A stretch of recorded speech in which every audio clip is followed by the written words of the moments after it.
Fui visitar meu sertão, que nasci e fui criado. Achei tudo diferente daqueles anos passados. Hoje choro e lamento, botei a culpa no tempo por ter sido encarregado. Chegando em casa encontrei uma civilização. Em uma mesa bonita tinha uma televisão. De tanta saudade choro no lugar do oratório que mãe fazia oração.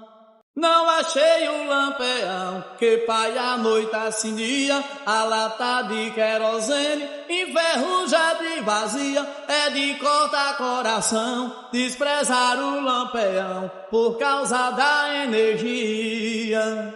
O pote de água fria, trocaram por geladeira, não tem aquele gostinho da aguinha da biqueira.